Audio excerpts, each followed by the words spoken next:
بل طلحه صاحب ویل چې د حدیث تعریف پیش کا د قرآن او د حدیث نه. تاسو ټول عوامو ته اولا دا خبره واضحه وي چې د دې اعتراض څه معنی، یعنی قرآن او حدیث ناقص دی او دقه عقیده د کفر او د شرک ده. دا د کفر عقیده ده. ځکه دا خو په قرآن اعتراض شو چې قرآن کې نشته دی. کوم دی قرآن کې؟ په قرآن اعتراض نشه. خو جواب یې واوره. مونږ وایو هر حکم شرعي چې په هغې اجر یا عقاب میلاویږي دا ټول په قرآن کې پروت دی. هر حکم شرعي دا په قرآن کې شته. وښایه داسې حکم شرعي چې هغه تا ته معلوم وي په قرآن کې خیمه چې حکم شرعي وي. یوه خبره دا خپل ځان سره ذهن کې کېده. بل ما دلیل پیش کو الیوم اکملت لکم دینکم. د دې معنا دا دین پوره دی. هر مسله په قرآن او حدیث کې شته. نو دی وایي چې دا خو منکرین حدیث هم داسې اعتراض کوي. نو آیا د منکرین حدیث اعتراض خو په دې دی چې حدیث کې څه نشته دی او موږ وایو ټول څه په دین کې دی. دین مرکب دی د دوه شیانو نه، قرآن او د حدیث نه. نو ټول شی په قرآن او حدیث کې دی که نه؟ خو چې تقلید په ظلمت کې سړی ګیر شي هغه به هم دقه شی لکه طلحه مولوي صاحب.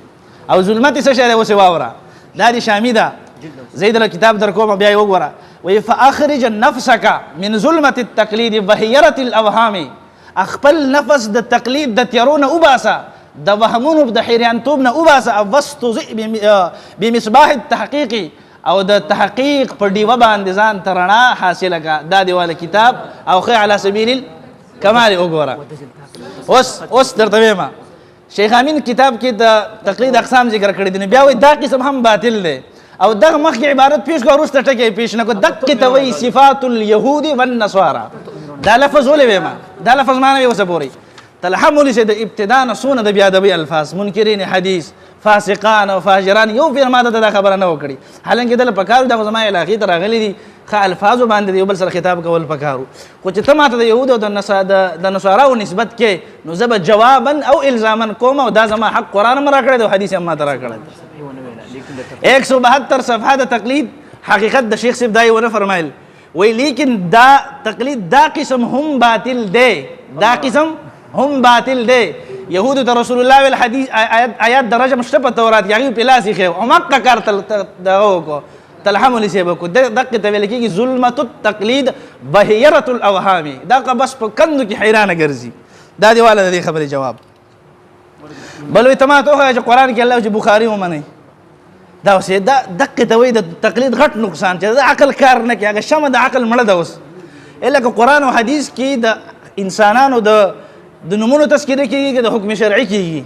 قرآن او حدیث خو دین دی. نو په دین قرآن او حدیث کې حکم شرعي دی. د بخاري نوم پکې نشته دی. بل موږ امام بخاري رحمه الله نه منو. موږ د امام بخاري رحمه الله حدیث منو چې د رسول الله نه نقل کړی دی. نو په کلام کې فرق کوه.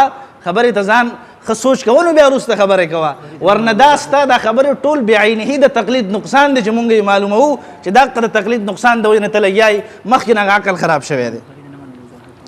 بل د یهودو نسبت به بار بار نه کوي. ورنه آینده به زه د قرآن هم دا داسې مثالونه تاسو له درکولی شم چې مقلدین څه کوي او مقه کار یهودو نصاراو کړی دی. الفاظ به د ادبۍ او د احترام والا خبره کوي. بل ما په ده سوال کړی چې تاسو وایي قدر الدرهم نجاست چې د چا پورې او د هغې موس کېږي نجس نه دی. دا مسله امام ابو حنیفه چېرته حل کړې ده؟ چیلنج دی وښایې ما ته. دا مسله امام ابو حنیفه رحمه الله کومه کله حل کړې ده؟ بله یو مسله درته هم ویمه. تاسو وایي سپی خرڅول جایز دي. دا مسله امام ابو حنیفه رحمه الله کوم ځای کې حل کړې ده؟ تاسو وایي 4 قسمه شراب دا به تاسو زه پیش کوم د هدایې نه. دا څکل جایز دي. دا مسله منسوسي که غیر منسوسي؟ منسوسي معنا دلیل پکې دی. کوم ځای کې شته که دلیل پکې نه وي نو دا مسله امام ابو حنیفه څنګه حل کړله چې 4 قسمه شراب یې پکې موږ ته جایز کړل؟ احنافو ته 4 قسمه شراب یې پکې جایز کړل. یا بله مسله چې د یوې پیالې نه کم شراب و هغه شراب څکل په هغې کې هېڅ قسمه ګناه نشته. دا مسله امام ابو حنیفه چېرته حل کړې ده؟ 5 مسائل دي او په سبیلې د تحدي او چیلنج درته وایم. د امام ابو حنیفه رحمه الله نه به حل ما ته بیانوي چې امام ابو حنیفه رحمه الله دا چېرته حل کړي دي. که دا دې حل نه کړو د قیامته پورې یې نشي حل کولی. او که دا دې حل نه کړلو نو بیا به دا خبره منئ چې ستا دا خبره نحظ په بیاني باندې بنا ده چې ته مسایل 2 قسمه دي، منسوسي او غیر منسوسي. بل ما د مولوي صاحب نه تپوس کړی و طبقه واضحه که طبقه واضحه کړله؟ طبقه واضحه نه کړله. بله واوره قرآن او د حدیث په تناظر کې 2 قسمه خلک دي. یو هغه قسم خلک دي چې هغه قرآن او حدیث مني دي ته متبعین ویل کېږي. دویم قسم هغه خلک دي چې د قرآن او د حدیث نه مني. قرآن او حدیث نه مني. د دې بیا مختلف تعبیرونه شوي دي. فاسقان پکې هم دي، کافران پکې هم دي، مشرکان پکې هم دي. اوس تا چې کوم دغه پیش کو دا تقسیم دا ماته امام ابو حنیفه رحمه الله نو ښایي کنه دا سوال خو مونږ هم کولی شو ځکه ستاسو خبرې خو هسې هم ټول د ګاډي هغه مختلفې پرزې دي د یو ځای نه د بل ځای نه بل ځای نه م راغېستي تاسو سره کم سے کم ثبوت پکار دی که نه زمونږ مسله د قرآن او د حدیث نه هر حکم شرعي دی او مونږ به یې درته بیانو او ته چې کوم اخوا او دې خواوې دقه ته به ماته بیانې د دې وجې نه علماو د احناف مبارک یې فرمایلي وو بل اجهلهم على ما کانه په رسول الله په دین باندې دا ډېر جاهلان دي چې مخکې څه شوي دي او په آینده زمانه ډېر ښه پوهېږي چې مفروضات جنګ که آینده دا وشو نو څه به کوو که دا وشو نو څه به کوو که دا وشو نو څه به کوو نو ستاسو خو هماغه حال د علماو دا ډېر مخکې موږ ته د وضاحت کړی دی یو ما ستا په تقلید تعریف باندې اعتراض دا به ما ته حل کړې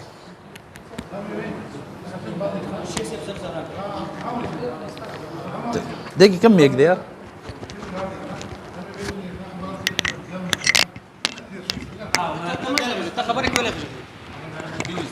نه نه نه نه نه نه نه نه نه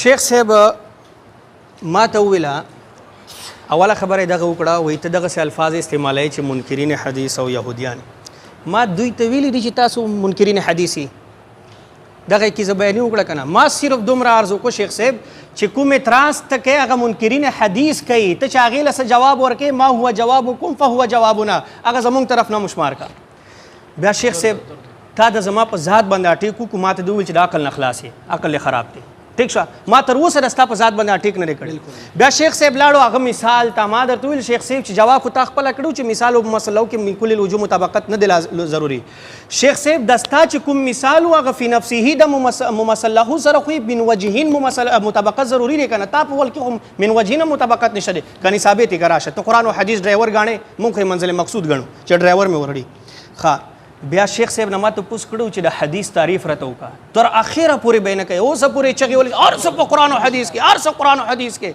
نن چېرته لاړله قرآن او حدیث دا ولې ته امت ته په دې باندې دوکه ورکې بیا شیخ صاحب ما ته وایي چې دې د زمانه د اعتراض یې کوي چې هر څه حدیث تعریف راته وکړه د طلحه مقصد دغه دی چې یعنې قرآن او حدیث ناقص دي العیاذ بالله العیاذ بالله العیاذ بالله شیخ صاحب ما داسې نه توجیه الکلام بما لا یرضی به قائل ما دا نه دی ویلي چې قرآن او حدیث ناقص دي ما دا درته وویله چې څنګه منکرین حدیث دا وایي چې هر څه په قرآن کې شته همدغه قسمه تاسو هم وایي موږ دا وایو چې د کلیاتو د اصولو په درجه کې په قرآن او حدیث کې هر څه شته پاتې شو اجتهادي مسایل چې قرآن او حدیث کې صراحتا نه راغلي یا هغه مسایل فروعي مسایل چې قرآن او حدیث کې راغلي خو تعارض پکې راغلی شیخ صاحب د ستاسو مثال لغلی چې خپل هم تاسو په درجه د اجتهاد نه والله بالله تعالی اوس درنه 15 مسایل تاسو کې یو غیر مقلد رمخې ته 15 مسایل درنه تپوس کوم که جواب مې راکړ او ته خو شیخ ابو عافیه صاحب ما سم پیژانې زوړ اشنا دیم نو داسې یو تپوس درنه کوم که په دې ټولو کې یوم جواب راک والله العظیم زه دې کې اعلان کوم دوی د مسلک قبلوم نه مکې را جواب نو ستاسو د حال د خپل هم سنه درځي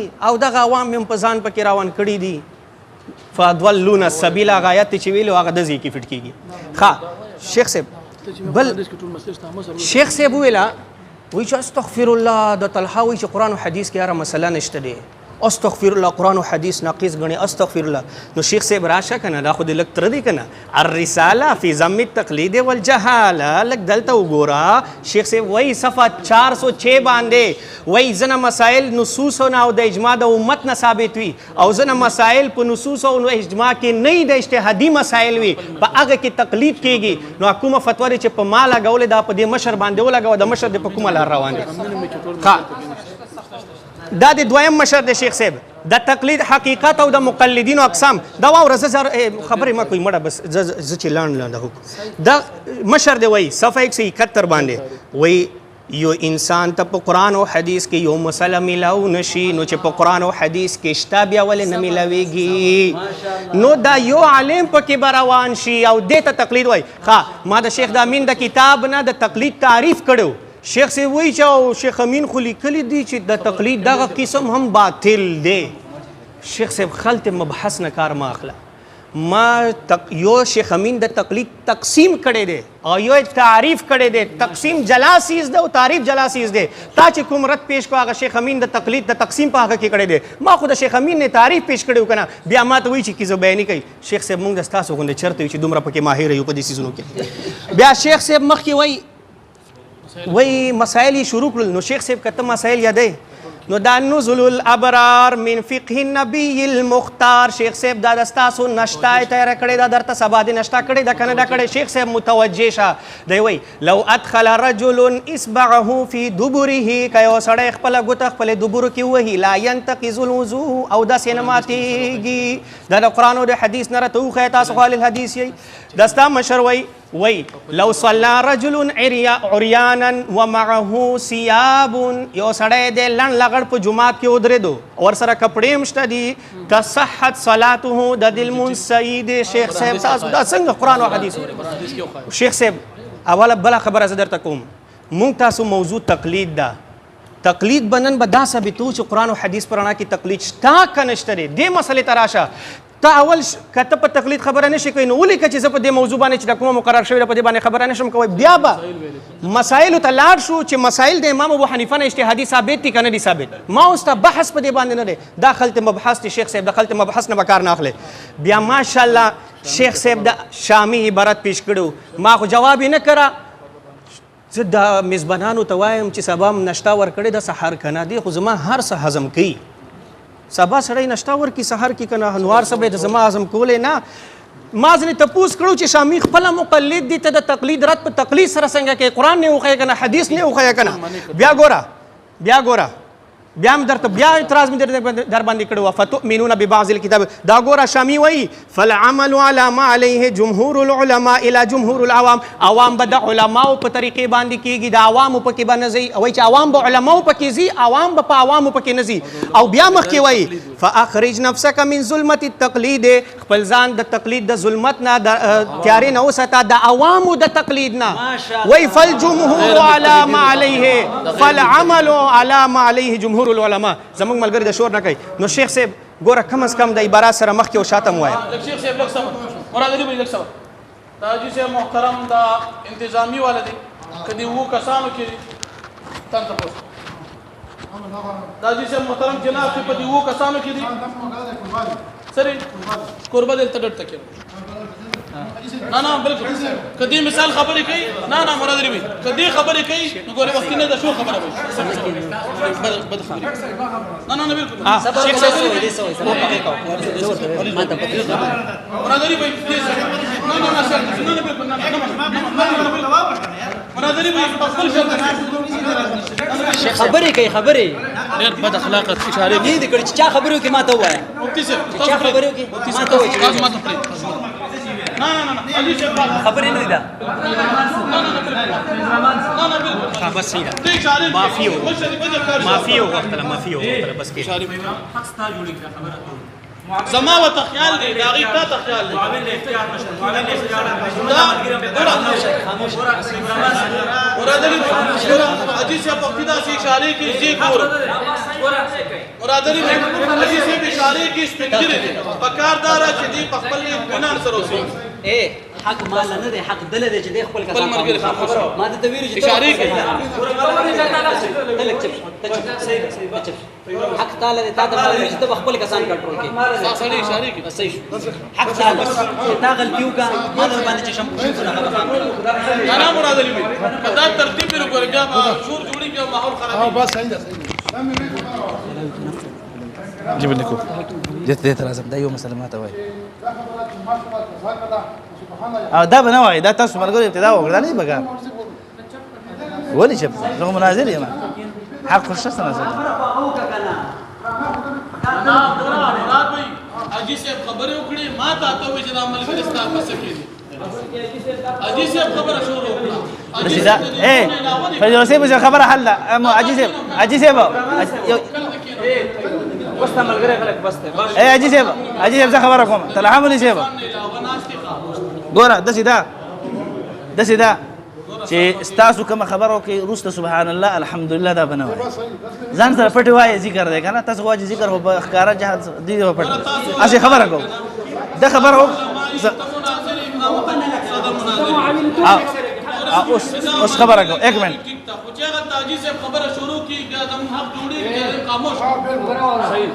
اے بس اوس اسحاق مولوی صاحب بس اے تر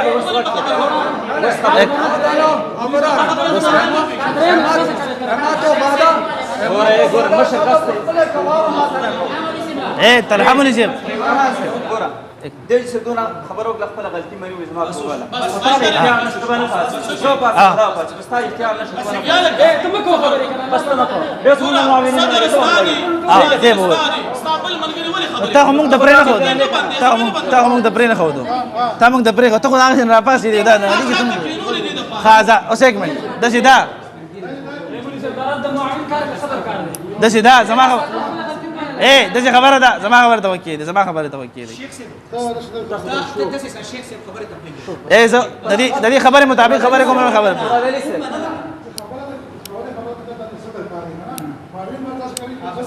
تخبل کا وو کسانو خبره تاسو ما صفا کړی و صفا مې کړه او چې وو کسان ته چا برابر کړ یار الحمدلله ټول ټیم لاړ یار اے طلحه مولوی صاحب دا خبره وتا سوز دی یار دا غلط شی 1 منټ زه خبر کوم اصولي خبره دا شیخ صاحب اوکې اصولي خبره دا ما بغل کله زما خپل دې توجه نه و دا انداز صحیح نه و بل څه تمام منتبه وکړه ګوره ان من اجلال الله اکرام ذي شیبه المسلم مسلمان دې عزت ته ګوره ته وایې سره اصولي خبردار من سره اصولي خبردار چې غلطي وشوه ته چې معافي وتربیه تم غواړي شاته کس نه پاتې شیخ صاحب زه دا یو خبره وکړم تاسو دا خبره خپل دا چې دا حق د دې تک شي نه دا حق دا د ستا په مقابل کې بالکل او دا زما حق د په مقابل کې دا شیخ ابو عافیه صاحب حق د زما په مقابل کې او دا ستا حق د په مقابل کې خو کله زمون او یا د تاسو د طرف نه د تاسو د دوه نه یو بل ملګری هغيږي زمون په دې ملګری ته بیا حق حاصل له هغه ته حق حاصل اوس دا خبره حل شو خبره دې دنیا کې څه دی به به استور ده حق دې زمارو طيب رحمان سي د دبر د سره حق دي معاونین سو د بعد شاته کس پر د سره دا غره ته کېنو دا باندې کې د خبره مکو بس غلطیو معافي وختره ما سکی بس باقي خبره کا وخت ولی نو خبره زه تا کوم خبره ورول تاسو شخانی عزت ملي د مو تاسو د مومل معنی کا دا غدي یو بل باندې ها دا کانا څوره خپل خبره خبره ورول عجیب باندې عجیب الله دې کومه شي برکات نصیب کا او الله دې کومه بس دې شي خلاص اے زما خبر ته وکي دا 1 منټ دې کې بتاول لا وړه د حکیم الامه شیخ صاحب سی واخ خبره ها جی دې دریم جلد دا وړه 155 دریم جلد شته اسو خبره دي شیخ صاحب یا اورم جی دریم جلد دغه څه شکل 155 صفحه راوړه صفحه سره راوړه 155 صفحه چارته دا دریم دی 155 صفحه راوړه نحمده ونصلي على رسوله الكريم مناظره ان شاء الله د ذکر چې هغه د نتیجې والای د تیختي والا مناظره به نه کوو موږ ان شاء الله په حوصله ناسیو نه چاته ردی بدی وایو نه چاته کنځلې کو خپل مسله علی الدلیل دا به موږ ثابتو دا زمونږ کار دی چونکه طلحه مو عامي خبره کوي مو عام خبره جواب بګو علمي خبره هم نه رانه چې لکه ما خدا نه دی ویل چې یاره د عوام وړاندې دي دا خبره خو ما نه ده کړې وړون چاته وایي وړون هغه ته چې د هغې ذهني د نظر د هغې نه ده که د وړون ویلی کېږي د عوامو د وړوندوالي څه معنا د دوی په زړه باندې الله مهر لګولی ده چې دا هېڅ نه ویني نه په صحیح خبره پوهېږي نه په بده خبره پوهېږي دا د عوامو وړوندوالی دی نو عوام د زړه ړانده کړل دې کې خو د سړي مشران هم دي اوسني هم دي دوی به ورته ړانده وي او حالان کې انسان الله بصیر پیدا کړی دا بصارت والا دی د ذهن هم کار کوي او زړه هم کار کوي دا ستا اولې خبره ستا دویمه خبره د ذات وکړله ما ستا ذات نه دی ټارګېټ کړی بلکې تا بار بار زما ذات ټارګېټ کړی دی بل ته ویله په مثال کې من وجن مناسبت نشته دی ولې نشته دی الکه په ګاډي باندې سړی چرته رسي خپل مقصود ته به د سواد دلته راغلی یم په قرآن او حدیث موږ جنت ته رسو په ایصال کې مناسبت شي کنه په اصول کې دویم تاویل د حدیث تعریف ما ته طویل قرآن او حدیث د احکام شرعیو د لپاره تعریفونو کتاب نه دی راغلی هغه د لپاره تعریفات د جرجاني شته زه درته اوس ښیم چې تقلید څه تعریف یې کړی دی د هغې دپاره دا راغلی دی ښه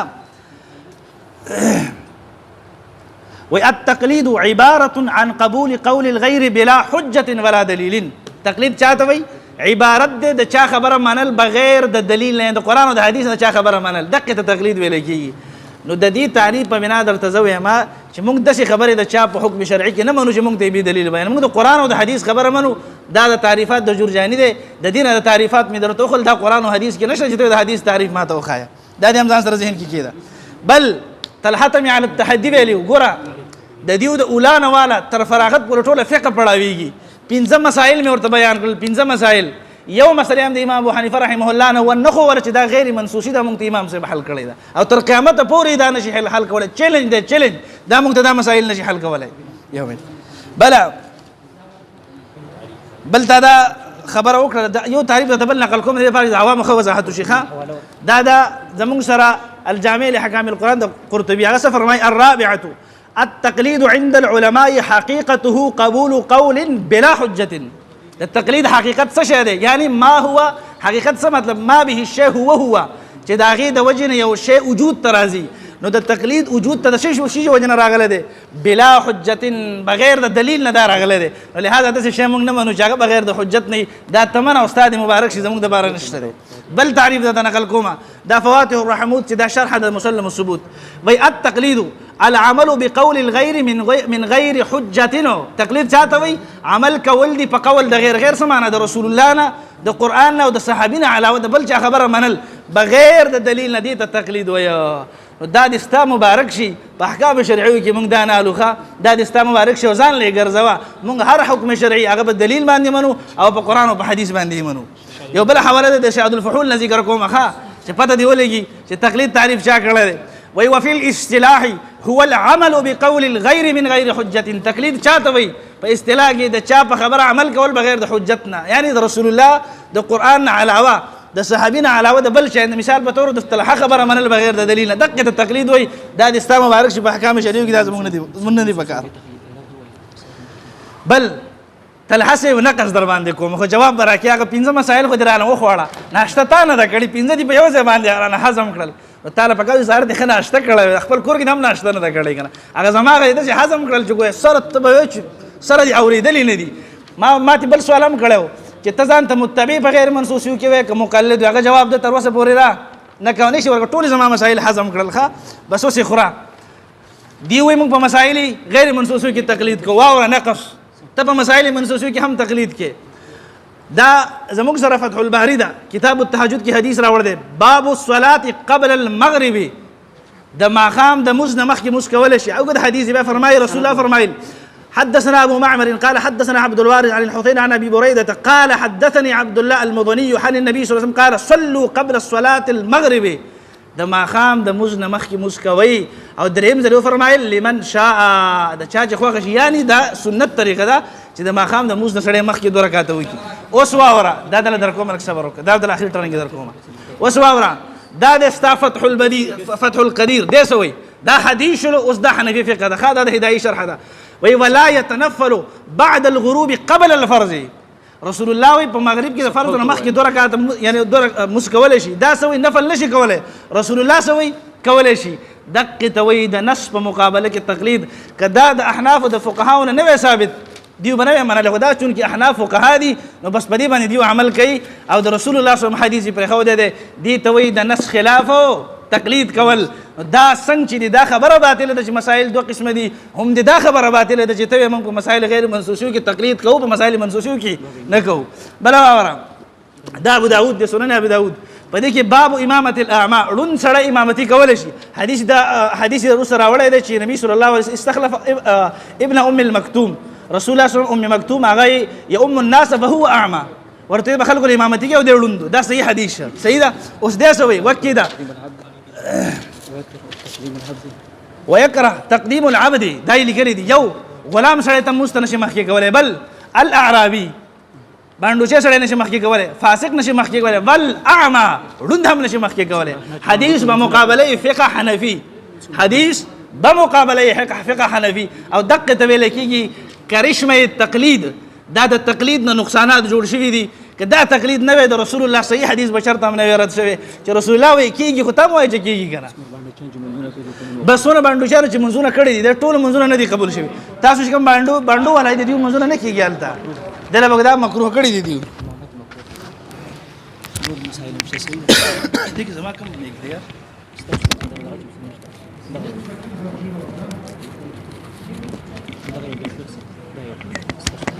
دا ولې یاد شي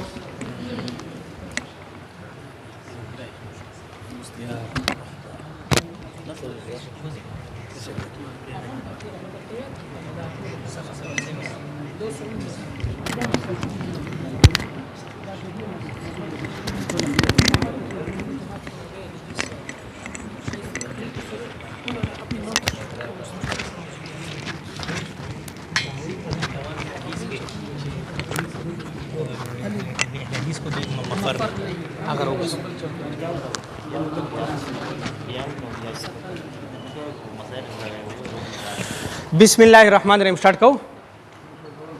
مولوی صاحب دې وخت کې تاسو صرف ټیم وخت کوئ. بسم الله الرحمن الرحیم. شیخ صاحب والا خبره خو دې ځای نه سٹارټ واغسته وي تلخه خو سره علمي خبرې کوي نه عامې خبرې کوي.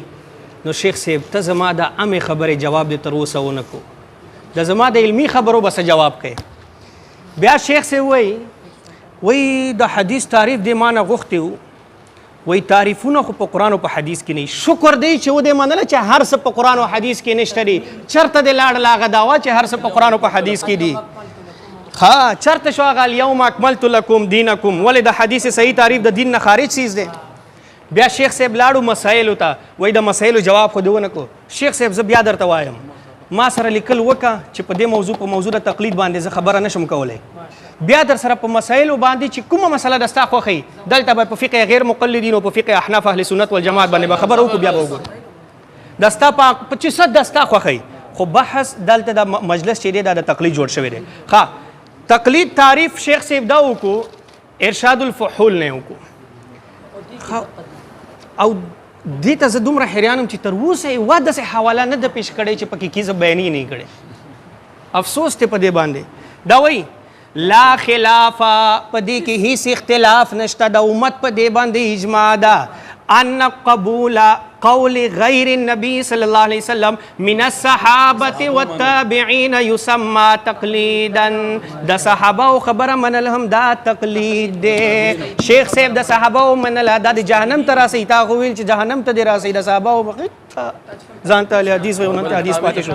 ها شیخ صاحب بیا د کتاب التعریفات در جرجانی عبارت پیش کو چې هغه وایي چې العمل بقبول قول الغیر من غیر حجت.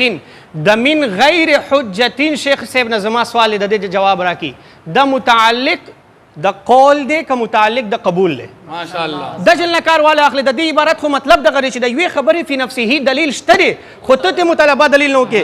زه دلیل درته پیش کوم. ګوره دا د ستا کور دی شیخ صاحب، دا د ستا کور عبارت دی. کور ول خو کم از کم نه کنه تر دې بل څه وایي ته بل خواله روانې. الرسالة فی ذم التقلید والجهالت صفحه 178 باندې وایي معلوم ہوا کہ مجتہد کے قول کی دلیل کی معرفت ضروری ہے.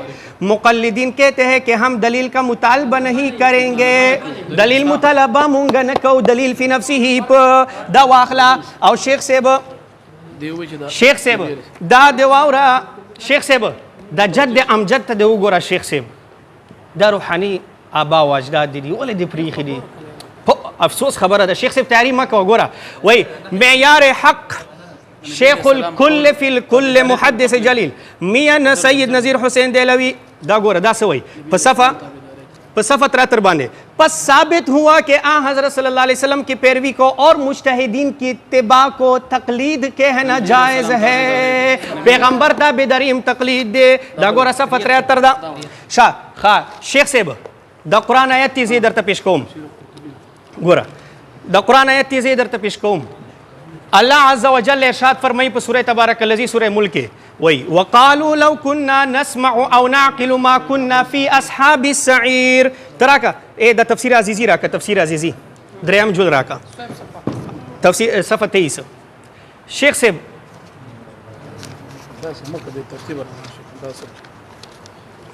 شیخ صاحب هغه تفسیر حقانی مرا واخلخه سلورم جلد صفحه 241 شیخ صاحب دا تفسیر عزیزی دے درته ځان نه نوایم ها دا تفسیر عزیزی دے ها دستا مشر لیکلی دی اہل حدیث کے ہندوستان میں اہل حدیث کی علمی خدمات وہی دا خپل اهل حدیث اگرچہ دروغ ہی ویل دی خو زه درته الزامان پیش کوم دستا دا مشر وی وقالوا لو كنا نسمع او نعقل ما كنا في اصحاب السعير شیخ صاحب ته زما چیلنج دی او تر قیامت پورې دی قرآن یو آیت ته وایي د پیغمبر یو حدیث ته وایي چې په هغې کې داسې راغلی وي چې د مجتهد تقلید د دې نه ثابتېږي چا سلفو کې چا قول پکړي چې د مجتهد تقلید ناروا دی په اجتهادي مسایلو کې ورته چیلنج مې دی صلح عام ہے یا رائے نقطه دا